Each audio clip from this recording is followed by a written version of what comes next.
ಮಿತ್ರರೇ ನಮಸ್ಕಾರ. ಮಿತ್ರರೇ, ಕತರ್ನ ರಾಜಧಾನಿ ದೋಹಾದಲ್ಲಿ ಒಂದು ಇಂಪಾರ್ಟೆಂಟ್ ಮೀಟಿಂಗ್ ನಡೀತು. ಅದು ಯಾರದ್ದು ಕೇಳಿದ್ರೆ OIC meeting, Organisation of Islamic Cooperation. ಇದರ ನಾಯಕರೆಲ್ಲ ಸೇರಿಬಿಟ್ಟು ಬಹಳ ತುರ್ತಾಗಿ ಒಂದು ಮೀಟಿಂಗ್ ಅನ್ನು ನಡೆಸಿದ್ರು. ಹಾಗೆ ನೋಡೋಕೆ ಹೋದ್ರೆ ಈ OICಯ ಮೀಟಿಂಗ್ ತುರ್ತಾಗಿ ನಡೆಯುವಂತಹದ್ದು, ಎಲ್ಲ ನಾಯಕರು ಒಟ್ಟಾಗುವಂತಹದ್ದು, ಇದೆಲ್ಲ ಏನು ಹೊಸ ವಿಚಾರ ಅಲ್ಲ. ಆದರೆ ಈ OIC ಮೀಟಿಂಗ್ನಲ್ಲಿ ಚರ್ಚೆ ಆದಂತಹ ವಿಚಾರ ಇದೆಯಲ್ಲ, ಇದು ತೀರಾ ಇಂಪಾರ್ಟೆಂಟ್. ಇಡೀ ವೆಸ್ಟ್ ಏಷ್ಯಾದ ಚಿತ್ರಣ ಬದಲಿಸುವಂತಹ ಒಂದು ತೀರ್ಮಾನವನ್ನ ಅಥವಾ ಆ ರೀತಿಯ ಒಂದು ಚರ್ಚೆಯನ್ನ ಈ ಬಾರಿಯ OIC ಎಮರ್ಜೆನ್ಸಿ ಮೀಟಿಂಗ್ನಲ್ಲಿ ಟೇಬಲ್ಗೆ ತರಲಾಗಿತ್ತು. ಆದರೆ ಈ ವಿಚಾರ ಕೇವಲ ಪಶ್ಚಿಮ ಏಷ್ಯಾಕ್ಕೆ ಮಾತ್ರ ಸಂಬಂಧಪಟ್ಟಿದ್ದಲ್ಲ, ಇದರ ಇಂಪ್ಯಾಕ್ಟ್ ಭಾರತಕ್ಕೂ ಕೂಡ ಆಗುವಂತ ಸಾಧ್ಯತೆಗಳಿರುತ್ತೆ. ಹಾಗೆ ಅಮೆರಿಕ ಮತ್ತು ಇಸ್ರೇಲ್ಗೂ ಕೂಡ ಪರೋಕ್ಷವಾಗಿ ಸಂದೇಶ ಕೊಡುವಂತಹ ಕೆಲಸವನ್ನ ಈ OIC ಮೀಟಿಂಗ್ನಲ್ಲಿ ಮಾಡಲಾಗಿದೆ. ಅಷ್ಟಕ್ಕೂ ಚರ್ಚೆ ಆದಂತಹ ವಿಚಾರ ಏನು ಕೇಳಿದ್ರೆ, ಈಗ ನಾರ್ತ್ ಅಟ್ಲಾಂಟಿಕ್ ಟ್ರೀಟಿ ಆರ್ಗನೈಸೇಷನ್ ಇದೆಯಲ್ಲ, ನ್ಯಾಟೋ, ಅದೇ ಮಾದರಿಯಲ್ಲಿ OIC ಮಟ್ಟದಲ್ಲೂ ಕೂಡ ಒಂದು ನ್ಯಾಟೋ ರಚನೆ ಆಗಬೇಕು ಅಂತ ಈ ಒಂದು ಮೀಟಿಂಗ್ನಲ್ಲಿ ಚರ್ಚೆ ಆಗಿದೆ. ಮಿತ್ರರೇ, ಹಾಗಾಗಿದ್ದೇ ಆದರೆ ಪಾಕಿಸ್ತಾನ ಕೂಡ ಈ ನ್ಯಾಟೋದ ಮೆಂಬರ್ ಆಗುವಂತ ಸಾಧ್ಯತೆ ಇರುತ್ತೆ. OIC ರಚನೆ ಮಾಡುವಂತಹ ಮಿಲಿಟರಿ ಗ್ರೂಪ್ಗೆ ಪಾಕಿಸ್ತಾನ ಕೂಡ ಸೇರ್ಪಡೆಯಾಗುವಂತ ಚಾನ್ಸ್ ಇರುತ್ತೆ. ಅದು ಭಾರತಕ್ಕೆ ಬಹಳ ದೊಡ್ಡ ಭದ್ರತೆಯ ಸವಾಲನ್ನು ತಂದೊಡ್ಡುತ್ತೆ. ಹಾಗೆ ಇಸ್ರೇಲ್ ಮತ್ತು ಅಮೆರಿಕಾಗೂ ಕೂಡ ಇದು ಬ್ಯಾಡ್ ನ್ಯೂಸೇ ಸರಿ. ಮಿತ್ರರೇ, ಈ ಬಗ್ಗೆ ಸ್ವಲ್ಪ ಡೀಟೇಲ್ ಆದಂಥ ಮಾಹಿತಿಯನ್ನು ಕೊಡ್ತೀನಿ. ಏನಿದು ಅರಬ್ ಅಥವಾ ಇಸ್ಲಾಮಿಕ್ ನ್ಯಾಟೋ, ಈ ಕಲ್ಪನೆ ಯಾಕೋಸ್ಕರವಾಗಿ ಹುಟ್ಟಿಕೊಂಡಿದೆ, ಇದು ಕಾರ್ಯರೂಪಕ್ಕೆ ಬರುತ್ತಾ, ಇದಕ್ಕೆ ಅಮೆರಿಕ ಒಪ್ಪುತ್ತಾ, ಜೊತೆಗೆ ಪಾಕಿಸ್ತಾನ ಏನಾದರೂ ಇದನ್ನು ಸೇರ್ಕೊಂಡಿದ್ದೆ ಆದರೆ ಭಾರತ ಇದನ್ನು ನೋಡ್ತಾ ಸುಮ್ಮನೆ ಕೂರುತ್ತಾ? ಇದೆಲ್ಲದರ ಬಗ್ಗೆ ಬಹಳ ಇಂಟ್ರೆಸ್ಟಿಂಗ್ ಮಾಹಿತಿಯನ್ನು ಈ ವಿಡಿಯೋದಲ್ಲಿ ನಿಮಗೆ ನೀಡುವಂತಹ ಪ್ರಯತ್ನ ಮಾಡ್ತೀನಿ. ನೀವು ಈ ವಿಡಿಯೋನ ಕೊನೆವರೆಗೂ ಮಿಸ್ ಮಾಡದೆ ನೋಡಿ. ನ್ಯಾಟೋ, ಇದ್ರ ಬಗ್ಗೆ ನಾನೇನು ವಿವರಿಸಿ ಹೇಳಬೇಕಾದಂಥ ಅವಶ್ಯಕತೆ ಇಲ್ಲ. ಯಾಕೆಂತಂದರೆ ಅಮೆರಿಕ ಇದನ್ನು ಹುಟ್ಟು ಹಾಕಿದ್ದು ಕಾರಣ ಏನು ಕೇಳಿದ್ರೆ, ಎರಡನೇ ಮಹಾಯುದ್ಧದ ಬಳಿಕ ಈ ಸೋವಿಯತ್ ರಷ್ಯಾದ ಭೀತಿ ಅಮೆರಿಕ ಕಾಡೋದಕ್ಕೆ ಶುರುವಾಯಿತು. ಈ ಭೀತಿಯನ್ನು ಯುರೋಪ್ಗೂ ಕೂಡ ಅಮೆರಿಕ ವರ್ಗಾಯಿಸಿತು. ರಷ್ಯಾದಿಂದ ಏನಾದರೂ ಮಾಡಿ ಬಚಾವಾಗಬೇಕು ಅಂತೇಳಿ ಸೋವಿಯತ್ ಯೂನಿಯನ್ನ ವಿರುದ್ಧವಾಗಿ ಈ ನ್ಯಾಟೋವನ್ನು ಸಂಘಟಿಸಲಾಗುತ್ತೆ. ಈ ನ್ಯಾಟೋ ಯಾಕಷ್ಟು ಪಾಪ್ಯುಲರ್ ಆಗಿದೆ ಅಂತಂದ್ರೆ ಅದರ ಒಂದು ನಿಯಮದ ಕಾರಣದಿಂದಾಗಿ. ಈಗ ನ್ಯಾಟೋದ ಸದಸ್ಯತ್ವವನ್ನು ಪಡೆದಿದ್ದೆ ಆದರೆ ಆ ದೇಶದ ಮೇಲೆ ಇನ್ಯಾವುದೇ ದೇಶ ಯುದ್ಧ ಮಾಡಿದ್ರೂ ಕೂಡ ಎಲ್ಲ ನ್ಯಾಟೋದ ದೇಶಗಳ ಮೇಲೆ ಯುದ್ಧ ಮಾಡದಂತೆ. ಆಗ ಎಲ್ಲಾ ನ್ಯಾಟೋದ ಸದಸ್ಯ ದೇಶಗಳು ಒಟ್ಟಾಗಿ ಬಂದು ಆ ದೇಶವನ್ನು ರಕ್ಷಣೆ ಮಾಡುತ್ತೆ. ಯಾವ ದೇಶ ನ್ಯಾಟೋದ ಸದಸ್ಯನ ಮೇಲೆ ಯುದ್ಧ ಮಾಡಿರುತ್ತೋ ಅದನ್ನು ಧ್ವಂಸ ಮಾಡುವಂತಹ ಕೆಲಸವನ್ನ ಮಾಡುತ್ತೆ. ಇದೊಂದು ನಿಯಮವನ್ನ ನ್ಯಾಟೋ ಅಳವಡಿಸಿಕೊಂಡಿದೆ. ಇದೇ ಕಾರಣದಿಂದಾಗಿ ನ್ಯಾಟೋ ರಚನೆಯಾಗಿ ಇಷ್ಟು ವರ್ಷ ಆದರೂ ಕೂಡ ಅದಕ್ಕೆ ಅಷ್ಟು ಮಹತ್ವ ಇದೆ. ಯಾಕೆ ನ್ಯಾಟೋ ಬಗ್ಗೆ ನಿಮಗೆ ವಿವರಿಸಿ ಹೇಳ್ತಾ ಇದ್ದೀನಿ ಅಂತಂದ್ರೆ, ಇದೇ ಮಾದರಿಯಲ್ಲಿ ಅರಬ್ ವರ್ಲ್ಡ್ನಲ್ಲೂ ಕೂಡ ಒಂದು ಮಿಲಿಟರಿ ಆರ್ಗನೈಸೇಷನ್ ಹುಟ್ಟು ಹಾಕುವಂತಹ ಚರ್ಚೆ ಶುರುವಾಗಿದೆ. ಯಾಕೆ ಈ ಚರ್ಚೆ ಶುರುವಾಗಿದೆ, ಅರಬ್ ರಾಷ್ಟ್ರಗಳಿಗೆ ಯಾಕೆ ನ್ಯಾಟೋ ಬೇಕು ಅನ್ನುವಂತಹ ಪ್ರಶ್ನೆಗೆ ಸೆಪ್ಟೆಂಬರ್ 9ನೇ ತಾರೀಕು ಇಸ್ರೇಲ್ ಇದ್ದಕ್ಕಿದ್ದಂತೆ ಕತರ್ನ ರಾಜಧಾನಿ ದೋಹಾದ ಮೇಲೆ ಏರ್ ಸ್ಟ್ರೈಕ್ ಮಾಡುತ್ತೆ. ತನ್ನ 15 ಯುದ್ಧ ವಿಮಾನಗಳನ್ನು ತಂದು 10 ಬಾಂಬ್ಗಳನ್ನು ಸುರಿಸುತ್ತೆ. ಇಡೀ ಇಸ್ಲಾಮಿಕ್ ವರ್ಲ್ಡ್ ಈ ಘಟನೆಯನ್ನು ನಿರೀಕ್ಷೆಯನ್ನೇ ಮಾಡಿರೋದಿಲ್ಲ, ಇಸ್ರೇಲ್ ಇಂತಹ ಸಾಹಸವನ್ನು ಮಾಡುತ್ತೆ ಅಂತ. ಯಾಕೆ ಕೇಳಿದ್ರೆ, ಇದು ಸಣ್ಣ ಪುಟ್ಟ ಘಟನೆಯಲ್ಲ. ಕತರ್ ಒಂದು ಸುಭಿಕ್ಷವಾದಂತಹ ದೇಶ. ಇಡೀ ಇಸ್ಲಾಮಿಕ್ ವರ್ಲ್ಡ್ನಲ್ಲಿ ಅದಕ್ಕೆ ತನ್ನದೇ ಆದಂತಹ ಸ್ಥಾನ ಇದೆ. ಜೊತೆಗೆ ಅಮೆರಿಕದ ಕ್ಲೋಸ್ ಅಲೈ ಕೂಡ ಹೌದು. ಇಸ್ರೇಲ್ ಮತ್ತು ಹಮಾಸ್ ನಡುವಿನ ಯುದ್ಧದಲ್ಲಿ ಕತರ್ ಮೀಡಿಯೇಟರ್ ಆಗಿ ಕೆಲಸ ಕೂಡ ಮಾಡ್ತಾ ಇತ್ತು. ಇಂತಹ ಒಂದು ಕತರ್ನ ರಾಜಧಾನಿ ಮೇಲೆ ಇಸ್ರೇಲ್ ಬಂದು ಬಾಂಬ್ ಹಾಕುತ್ತೆ ಅಂತಂದ್ರೆ ಇದೇನು ಸಣ್ಣ ಪುಟ್ಟ ವಿಚಾರ ಅಲ್ಲ. ಇರಾನ್ ಮೇಲಿನ ಇಸ್ರೇಲ್ ದಾಳಿಗಿಂತಲೂ ಕೂಡ ದೊಡ್ಡ ವಿಚಾರ. ಈಗ ಇರಾನ್ ಮೇಲೆ ಇಸ್ರೇಲ್ ದಾಳಿ ಮಾಡಿದ್ದು ನಿರೀಕ್ಷಿತವೇ. ಇವತ್ತಲ್ಲ ನಾಳೆ ಇದಾಗುತ್ತೆ ಅನ್ನುವಂಥದ್ದನ್ನ ಜಗತ್ತು ನಿರೀಕ್ಷೆ ಮಾಡಿತ್ತು, ಅದರಲ್ಲಿ ಹೊಸತೇನಿಲ್ಲ. ಜೊತೆಗೆ ಇರಾನ್ ಮೇಲೆ ಇಸ್ರೇಲ್ ದಾಳಿ ಮಾಡಿದ್ದನ್ನ ಅರಬ್ ರಾಷ್ಟ್ರಗಳು ಬಹಳ ಆತಂಕಕಾರಿ ಅಂತಲೂ ಪರಿಗಣಿಸಿರಲಿಲ್ಲ. ಆದ್ರೆ ಈಗ ಕತರ್ ಮೇಲೆ ಇಸ್ರೇಲ್ ದಾಳಿ ಮಾಡ್ತಲ್ಲ, ಇದನ್ನ ಇಡೀ ಇಸ್ಲಾಮಿಕ್ ವರ್ಲ್ಡ್ ಬಹಳ ಆಘಾತಕಾರಿಯಾಗಿ ನೋಡ್ತಾ ಇದೆ. Oman, UAE, Saudi Arabia, Kuwait, ಈ ಎಲ್ಲಾ ರಾಷ್ಟ್ರಗಳಿಗೂ ಕೂಡ ಒಂದು ಭದ್ರತೆಯ ಪ್ರಶ್ನೆ ಉಂಟಾಗಿದೆ.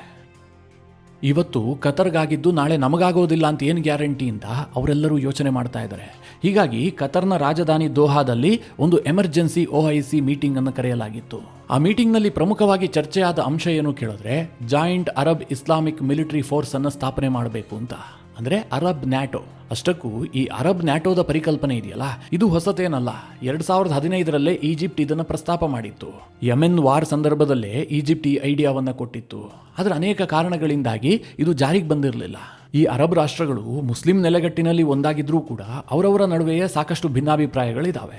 ಒಂದು ದೇಶಕ್ಕೆ ಇರಾನ್ ಮಿತ್ರನಾಗಿದ್ರೆ ಇನ್ನೊಂದು ದೇಶಕ್ಕೆ ಶತ್ರು, ಒಂದು ದೇಶಕ್ಕೆ ಸೌದಿ ಮಿತ್ರನಾಗಿದ್ರೆ ಇನ್ನೊಂದು ದೇಶಕ್ಕೆ ಸೌದಿ ಒಂದು ರೀತಿಯಲ್ಲಿ ಕಾಂಪಿಟೇಟರ್. ಹೀಗಾಗಿ ಈಜಿಪ್ಟ್ 2015ರಲ್ಲಿ ಮಾಡಿದಂತಹ ಪ್ರಸ್ತಾಪ ನೆನೆಗುದಿಗೆ ಬಿದ್ದು ಹೋಗಿತ್ತು.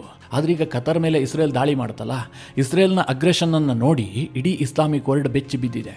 ಇದೇ ಕಾರಣದಿಂದ ನ್ಯಾಟೋದಂತಹ ಒಂದು ಕೂಟವನ್ನು ನಾವು ರಚನೆ ಮಾಡಿಕೊಳ್ಬೇಕು, ಒಂದು ಜಾಯಿಂಟ್ ಮಿಲಿಟರಿ ಫೋರ್ಸ್ ಇರಬೇಕು ಅಂತ ಮತ್ತೆ ಅನಿಸೋದಕ್ಕೆ ಶುರುವಾಗಿದೆ. OICಯಲ್ಲಿ ಇದರ ಬಗ್ಗೆ ಚರ್ಚೆ ಕೂಡ ಮಾಡಲಾಗಿದೆ. ಆದರೆ ಇದನ್ನ ಜಾರಿಗೆ ತರುವಂತಹದ್ದು ಅಷ್ಟು ಈಸಿ ಆಗಿದೆಯಾ? ಖಂಡಿತವಾಗ್ಲೂ ಇಲ್ಲ. ಇದು ಅಂದುಕೊಂಡಷ್ಟು ಈಸಿ ಅಲ್ಲ. ಇದಕ್ಕೆ ಅನೇಕ ಚಾಲೆಂಜಸ್ಗಳಿದಾವೆ. ಮೊದಲನೇದಾಗಿ, ಕೇವಲ ಇದು ಅರಬ್ ರಾಷ್ಟ್ರಗಳಿಗೆ ಮಾತ್ರ ಸೀಮಿತವಾಗಿದ್ದೇ ಆದರೆ ಇದಕ್ಕಷ್ಟು ಮಹತ್ವನೇ ಇರೋದಿಲ್ಲ. ಅದೇನಾದರೂ ಇಡೀ ಮಿಡಲ್ ಈಸ್ಟ್ಗೆ ವಿಸ್ತರಣೆ ಆಗಿದ್ದೇ ಆದರೆ ಅಲ್ಲಿ ಅಮೆರಿಕದ ಹಿತಾಸಕ್ತಿಗೆ ಧಕ್ಕೆ ಉಂಟಾಗುತ್ತೆ. ಆಗ ಅಮೆರಿಕ ಮಧ್ಯಪ್ರವೇಶ ಮಾಡುತ್ತೆ. ಅದರ ಆಚೆಗೆ ಇದು OICಗೆ ವಿಸ್ತರಣೆಯಾಗಿ ಪಾಕಿಸ್ತಾನವೂ ಕೂಡ ಇದನ್ನು ಸೇರ್ಕೊಳ್ಳುತ್ತೆ ಅಂತಾದರೆ ಆಗ ಭಾರತ ಕೂಡ ಇದನ್ನು ವಿರೋಧಿಸುತ್ತೆ. ಉಕ್ರೇನ್ ವಿಚಾರದಲ್ಲಿ ರಷ್ಯಾಗೆ ಎಂತಹ ಸ್ಥಿತಿ ನಿರ್ಮಾಣ ಆಯಿತೋ ಅದೇ ರೀತಿಯ ಸ್ಥಿತಿ ಭಾರತ ಮತ್ತು ಪಾಕಿಸ್ತಾನದ ನಡುವೆ ಉಂಟಾಗುತ್ತೆ. ಈಗ OICಯ ಒಂದು ಮಿಲಿಟರಿ ಗ್ರೂಪ್ ಆಗಬೇಕು ಅಂತಂದ್ರೆ ಅಲ್ಲಿ ಸಹಜವಾಗಿ ಟರ್ಕಿ ಕೂಡ ಇನ್ವಾಲ್ವ್ ಆಗಬೇಕು, ಇರಾನ್ ಕೂಡ ಇರಬೇಕು, ಈಜಿಪ್ಟ್ ಕೂಡ ಇರಬೇಕು, ಜೊತೆಗೆ ಪಾಕಿಸ್ತಾನ ಕೂಡ ಇರಬೇಕು. ಕಾರಣ ಏನು ಕೇಳಿದ್ರೆ, ಮಿಲಿಟರಿಲಿ ಸ್ವಲ್ಪ ಶಕ್ತಿ ಇರುವಂತಹದ್ದು ಇದೇ 4 ದೇಶಗಳಿಗೆ. ಇದನ್ನು ಹೊರತುಪಡಿಸಿ ಇಸ್ಲಾಮಿಕ್ ರಾಷ್ಟ್ರಗಳಿಗೆ ಅಷ್ಟೇನು ಮಿಲಿಟರಿಲಿ ಪವರ್ ಇಲ್ಲ. ಟರ್ಕಿ ಈ ಗ್ರೂಪ್ ಅನ್ನ ಸೇರುತ್ತಾ ಕೇಳಿದ್ರೆ, ಟರ್ಕಿ ಈಗಾಗಲೇ ನ್ಯಾಟೋದ ಸದಸ್ಯ ದೇಶ. ಒಂದು ವೇಳೆ ಅಮೆರಿಕದ ಹಿತಾಸಕ್ತಿಯ ವಿರುದ್ಧವಾಗಿ ಟರ್ಕಿ ಏನಾದರೂ ನಿರ್ಧಾರ ಮಾಡೋದಕ್ಕೆ ಹೊರಟಿದ್ದೆ ಆದ್ರೆ ಟರ್ಕಿಯನ್ನ ನ್ಯಾಟೋದಿಂದಲೇ ಅಮೆರಿಕ ಹೊರಗಟ್ಟಿ ಬಿಡಬಹುದು. ಹಾಗಾಗಿದ್ದೆ ಆದ್ರೆ ಟರ್ಕಿಯನ್ನ ರಕ್ಷಿಸುವವರೇ ಯಾರಿಲ್ಲದಂತಾಗ್ಬಿಡುತ್ತೆ. ಯಾಕೆಂದ್ರೆ ಇಸ್ರೇಲ್ ಈಗಾಗಲೇ ಟರ್ಕಿಯ ಮೇಲೂ ದಾಳಿ ಮಾಡುತ್ತೆ ಅನ್ನುವಂತಹ ಮಾಹಿತಿ ಇದೆ. ಟರ್ಕಿಯಲ್ಲಿ ಆ ರೀತಿಯ ವರದಿಗಳು ಪ್ರಕಟ ಆಗೋದಕ್ಕೆ ಶುರುವಾಗಿದೆ. ಟರ್ಕಿಯಲ್ಲಿ ಒಂದು ಭಯದ ವಾತಾವರಣ ನಿರ್ಮಾಣ ಆಗಿದೆ. ಯಾಕೆ ಅವ್ರಿಗೆ ಭಯ ಕೇಳಿದ್ರೆ, ಹಮಾಸ್ನ ನಾಯಕರು ಎಲ್ಲೇ ಅಡಗಿದ್ರೂ ಕೂಡ ಅವರನ್ನ ನಾಶ ಮಾಡುವಂತಹ ಶಪಥವನ್ನ ಇಸ್ರೇಲ್ ಮಾಡಿದೆ. ಇದೇ ಕಾರಣದಿಂದ ಅವರು ದೋಹಾದ ಮೇಲೆ ಸೆಪ್ಟೆಂಬರ್ 9ನೇ ತಾರೀಕು ದಾಳಿ ಮಾಡಿದ್ದು. ಈಗ ಇಸ್ರೇಲ್ಗಿರುವ ಅನುಮಾನ ಏನು ಕೇಳಿದ್ರೆ, ಒಂದಷ್ಟು ಹಮಾಸ್ ನಾಯಕರು ಟರ್ಕಿಯಲ್ಲೂ ಕೂಡ ಆಶ್ರಯವನ್ನ ಪಡೆದಿದ್ದಾರೆ. ಈ ಮಾಹಿತಿ ಇಸ್ರೇಲ್ಗಿದೆ. ಹೀಗಾಗಿ ಇಸ್ರೇಲ್ ಟರ್ಕಿಯ ರಾಜಧಾನಿಯ ಮೇಲೂ ಕೂಡ ದಾಳಿ ಮಾಡಬಹುದು ಅಂತ ಟರ್ಕಿಶ್ ಮೀಡಿಯಾಗಳೇ ವರದಿ ಮಾಡ್ತಾ ಇದಾವೆ. ನಾನು ಯಾಕೆ ಇದನ್ನು ಹೇಳಿದೆ ಅಂತಂದ್ರೆ, ಟರ್ಕಿಗೆ ಸದಾ ಭದ್ರತೆಯ ಬಗ್ಗೆ ಒಂದು ಆತಂಕ ಇದೆ. ಆದ್ರೆ ಅವರಿಗಿರುವ ಧೈರ್ಯ ಏನು ಕೇಳಿದ್ರೆ, ನಾವು ನ್ಯಾಟೋದ ದೇಶ, ಒಂದು ವೇಳೆ ಇಸ್ರೇಲ್ ಏನಾದರೂ ನ್ಯಾಟೋದ ದೇಶವನ್ನ ಎದುರುಹಾಕೊಳ್ಳುವಂತಹ ಪ್ರಯತ್ನ ಮಾಡುತ್ತಾ, ಅದಕ್ಕೆ ಅಮೆರಿಕ ಒಪ್ಪುತ್ತಾ? ಈ ಎಲ್ಲ ಪ್ರಶ್ನೆಗಳೇ ಟರ್ಕಿಗೆ ಸದ್ಯದ ಮಟ್ಟಿಗೆ ಸ್ವಲ್ಪ ಧೈರ್ಯ ಕೊಡ್ತಾ ಇದೆ. ಇಂತಹ ಸಂದರ್ಭದಲ್ಲಿ ಟರ್ಕಿ ಯಾವುದೇ ಕಾರಣಕ್ಕೂ ಕೂಡ ನ್ಯಾಟೋವನ್ನು ಬಿಟ್ಟು ಹೊಸದಾದಂತಹ ಮಿಲಿಟರಿ ಕೂಟಕ್ಕೆ ಸೇರ್ಪಡೆಯಾಗುವಂತಹ ಸಾಧ್ಯತೆ ತೀರಾ ಕಡಿಮೆ ಇದೆ. ಇನ್ನೇನಾದರೂ ಆ ಕೂಟವನ್ನು ಇರಾನ್ ಸೇರುತ್ತೆ ಅಂತಾದ್ರೆ ಅಮೆರಿಕ 100% ಓಪನ್ ಆಗಿ ಯುದ್ಧಕ್ಕೆ ನಿಂತ್ಕೊಂಡ್ಬಿಡುತ್ತೆ. ಅದು ಬಹಳ ದೊಡ್ಡ ಸಂಘರ್ಷಕ್ಕೆ ಕಾರಣ ಆಗತ್ತೆ. ಇವತ್ತಲ್ಲ ನಾಳೆ ಇರಾನ್ನಲ್ಲಿ ರೆಜಿಮ್ ಚೇಂಜ್ ಮಾಡುವಂತಹದ್ದು ಅಮೆರಿಕದ ಒಂದು ಗ್ರ್ಯಾಂಡ್ ಪ್ಲಾನ್. ಅಂತಹ ಇರಾನ್ಗೆ ಒಂದು ಕೂಟದ ಬೆಂಬಲ ಸಿಗುತ್ತೆ, ಒಂದು ಮಿಲಿಟರಿ ಕೂಟ ಇರಾನ್ ಅನ್ನ ರಕ್ಷಣೆ ಮಾಡುತ್ತೆ ಅಂತಂದ್ರೆ ಅಮೆರಿಕ ಅದನ್ನು ಸುತಾರಾಮ ಒಪ್ಪೋದಿಲ್ಲ. ಇನ್ನು ಆ ಮಿಲಿಟರಿ ಕೂಟಕ್ಕೆ ಈಜಿಪ್ಟ್ ನೇತೃತ್ವ ವಹಿಸಿಕೊಳ್ಳುತ್ತಾ ಕೇಳಿದ್ರೆ, ಈಜಿಪ್ಟ್ಗೆ ಮೊದಲಿದ್ದ ಶಕ್ತಿ ಈಗಿಲ್ಲ. ಈ ಹಿಂದೆ ಈಜಿಪ್ಟ್ ಸೈನಿಕವಾಗಿ ಬಹಳ ದೊಡ್ಡ ಶಕ್ತಿ, ಆದರೆ ಈಗ ಅದು ಕುಂದಿ ಹೋಗಿದೆ. ಟರ್ಕಿ, ಇರಾನ್, ಪಾಕಿಸ್ತಾನ ಈ ಯಾವುದೇ ದೇಶ ಇಲ್ಲದೆ ಕೇವಲ ಈಜಿಪ್ಟ್ ಮಾತ್ರ ಅಂತಹ ಒಂದು ಮಿಲಿಟರಿ ಕೂಟವನ್ನು ಮುನ್ನಡೆಸೋದಕ್ಕೆ ಸಾಧ್ಯನೇ ಇಲ್ಲ. ಇನ್ನು OICಯ ಈ ಮಿಲಿಟರಿ ಕೂಟಕ್ಕೆ ಪಾಕಿಸ್ತಾನಕ್ಕೂ ಕೂಡ ಆಹ್ವಾನವನ್ನು ಕೊಡಬಹುದು. ಯಾಕೆ ಕೇಳಿದ್ರೆ, ಪಾಕಿಸ್ತಾನ ಒಂದು ನ್ಯೂಕ್ಲಿಯರ್ ಪವರ್ ದೇಶ. ಇವತ್ತು ಇಡೀ ಇಸ್ಲಾಮಿಕ್ ವರ್ಲ್ಡ್ಗೆ ಏಕೈಕ ನ್ಯೂಕ್ಲಿಯರ್ ಪವರ್ ದೇಶ ಇರುವಂತಹದ್ದೇ ಪಾಕಿಸ್ತಾನ. ಈ ಕಾರಣದಿಂದ ಪಾಕಿಸ್ತಾನಕ್ಕೆ ಆಹ್ವಾನ ಸಿಗಬಹುದು. ಒಂದು ವೇಳೆ ಪಾಕಿಸ್ತಾನ ಜಾಯಿನ್ ಆಗುತ್ತೆ ಅಂತಾದ್ರೆ ಭಾರತ ಅದನ್ನು ಪ್ರಬಲವಾಗಿ ವಿರೋಧಿಸುತ್ತೆ. ಇಡೀ ಇಸ್ಲಾಮಿಕ್ ವರ್ಲ್ಡ್ ಭಾರತವನ್ನು ಎದುರು ಹಾಕೊಂಡು ಪಾಕಿಸ್ತಾನವನ್ನು ಸೇರಿಸ್ಕೊಳ್ಬೇಕಾಗತ್ತೆ. ಅದಕ್ಕೆ ಆದೇಶಗಳು ಮುಂದಾಗ್ತವ? ಸ್ವಲ್ಪ ಕಷ್ಟ. ಯಾಕೆ ಗೊತ್ತಾ, ಭಾರತ ಇವತ್ತು ಅನೇಕ ಅರಬ್ ರಾಷ್ಟ್ರಗಳಿಗೆ ತೀರಾ ಮಿತ್ರ ದೇಶ. ಬಹಳ ದೊಡ್ಡದಾದಂತಹ ವ್ಯಾಪಾರ ಸಂಬಂಧಗಳಿದೆ. ನಮ್ಮ ಜನ ಹೋಗಲ್ಲಿ ವಾಸ ಮಾಡ್ತಾ ಇದ್ದಾರೆ. ಪೀಪಲ್ ಟು ಪೀಪಲ್ ರಿಲೇಶನ್ಶಿಪ್ ಇದೆ. ಇಂತಹ ಸಂದರ್ಭದಲ್ಲಿ ಭಾರತವನ್ನು ಕಂಪ್ಲೀಟ್ ಆಗಿ OIC ಎದುರು ಹಾಕೊಳ್ಳುತ್ತೆ ಅಂತಂದ್ರೆ ಅದು ಅಸಾಧ್ಯದ ಮಾತಾಗುತ್ತೆ. ಇನ್ನೊಂದು ಗಮನಿಸಬೇಕಾದ ಅಂಶ ಏನು ಕೇಳಿದ್ರೆ, ಇವತ್ತು ಇಡೀ ವೆಸ್ಟ್ ಏಷ್ಯಾಗೆ ಸೆಕ್ಯೂರಿಟಿ ಗ್ಯಾರಂಟರ್ ಯಾರು? ಅಮೆರಿಕ. ಆಲ್ಮೋಸ್ಟ್ ಎಲ್ಲಾ ಅರಬ್ ದೇಶಗಳಲ್ಲೂ ಕೂಡ ಅಮೆರಿಕದ ಸೈನಿಕ ನೆಲೆ ಇದೆ, ಇರಾನ್ ಅನ್ನ ಹೊರತುಪಡಿಸಿ. ಹೀಗಾಗಿ ಅಮೆರಿಕವನ್ನ ಈ ವೆಸ್ಟ್ ಏಷ್ಯಾದ ಸೆಕ್ಯೂರಿಟಿ ಗ್ಯಾರಂಟರ್ ಅಂತಲೇ ಕರೆಯಲಾಗುತ್ತೆ. ಅದು ಅಲ್ಲದೆ ಮಿತ್ರರೇ, ಈ ವೆಸ್ಟ್ ಏಷ್ಯಾದಲ್ಲಿ ವಿಶ್ವದ 50% ತೈಲ ರಿಸರ್ವ್ ಇದೆ. ಹೀಗಾಗಿ ಅಮೆರಿಕ ಇದರ ಮೇಲೆ ಕಂಟ್ರೋಲ್ ಅನ್ನ ಸದಾ ಬಯಸ್ತಾ ಇರುತ್ತೆ. ಇದು ಕೈತಪ್ಪು ಹೋಗುತ್ತೆ ಅಂತಂದ್ರೆ ಅಮೆರಿಕ ಸುಮ್ಮನೆ ಕೂರುವಂತಹ ಪಾರ್ಟಿಯೇ ಅಲ್ಲ. ಅದು ಅಲ್ಲದೆ ಅಮೆರಿಕಾಗೆ ಜಗತ್ತಿನಲ್ಲಿ ಇನ್ನೊಂದು ಮಿಲಿಟರಿ ಕೂಟ ರಚನೆ ಆಗೋದೇ ಬೇಕಾಗಿಲ್ಲ. ಅನಭಿಷಕ್ತ ದೊರೆಯಾಗಿ ನ್ಯಾಟೋನೇ ಇರಬೇಕು ಅನ್ನುವಂಥದ್ದು ಅಮೆರಿಕದ ಬಯಕೆ. ಇಷ್ಟೆಲ್ಲ ಚಾಲೆಂಜಸ್ಗಳನ್ನು ಇಟ್ಟುಕೊಂಡು ಅಮೆರಿಕವನ್ನ ಎದುರಾಕೊಂಡು ಈ ಅರಬ್ ದೇಶಗಳು ನ್ಯಾಟೋದಂತಹ ಗ್ರೂಪ್ ಅನ್ನು ಹುಟ್ಟಾಕ್ತವ? ಇದು ನಿಜಕ್ಕೂ $1 ಮಿಲಿಯನ್ ಪ್ರಶ್ನೆ. ಆದರೆ ಇಡೀ ಅರಬ್ ವರ್ಲ್ಡ್ಗೆ ಒಂದು ಭಯ ಅಂತೂ ಕಾಡ್ತಾ ಇದೆ. ಇಸ್ರೇಲ್ ಯಾವ ಹಂತಕ್ಕೆ ಬೇಕಾದರೂ ಹೋಗುತ್ತೆ. ಇಸ್ರೇಲನ್ನು ನಾವು ಇಷ್ಟೇ ಪರಿಮಿತಿಯಲ್ಲಿ ಯೋಚನೆ ಮಾಡೋದಕ್ಕೆ ಸಾಧ್ಯ ಇಲ್ಲ. ಅವರು ಎಲ್ಲ ರೆಡ್ ಲೈನ್ ಅನ್ನು ಕ್ರಾಸ್ ಮಾಡೋದಕ್ಕೆ ಸಿದ್ಧರಾಗ್ಬಿಟ್ಟಿದ್ದಾರೆ. ಈ ಒಂದು ಭಯ ಅರಬ್ ರಾಷ್ಟ್ರಗಳಿಗೆ ಬಂದ್ಬಿಟ್ಟಿದೆ. ಜೊತೆಗೆ ಅಮೆರಿಕವನ್ನ ಯಾವ ಕಾರಣಕ್ಕೂ ಕೂಡ ನಂಬಿ ಕೂರುವಂತಹ ಸ್ಥಿತಿ ಇಲ್ಲ ಅನ್ನೋದು ಕೂಡ ಅರಬ್ ರಾಷ್ಟ್ರಗಳಿಗೆ ಅರಿವಾಗಿದೆ. ಕತರ್ ಮೇಲಿನ ದಾಳಿಗೆ ಅಮೆರಿಕದ ರೆಸ್ಪಾನ್ಸ್ ಹೇಗಿತ್ತು? ಅವರೇನಾದರೂ ಬಹಳ ಪ್ರಮಾಣದಲ್ಲಿ ಇಸ್ರೇಲನ್ನು ಖಂಡಿಸುವಂತಹ ಕೆಲಸ ಮಾಡಿದ್ರ? ಬದಲಾಗಿ ಅಮೆರಿಕದ secretary of state Marco Rubio ಇಸ್ರೇಲ್ಗೆ ಹೋಗ್ತಾರೆ. ಇಸ್ರೇಲ್ನ ಪ್ರಧಾನಿ ಬೆಂಜಮಿನ್ ನೆತನ್ಯಾಹು ಜೊತೆಗೆ ಆಪ್ತವಾಗಿ ಮಾತುಕತೆಯನ್ನು ನಡೆಸ್ತಾರೆ. ಅಮೆರಿಕ ಇಸ್ರೇಲ್ ಸಂಬಂಧ ಬಹಳ ಗಟ್ಟಿಯಾಗಿದೆ ಅಂತ ತೋರಿಸಿಕೊಳ್ಳುವಂತಹ ಪ್ರಯತ್ನ ಮಾಡ್ತಾರೆ.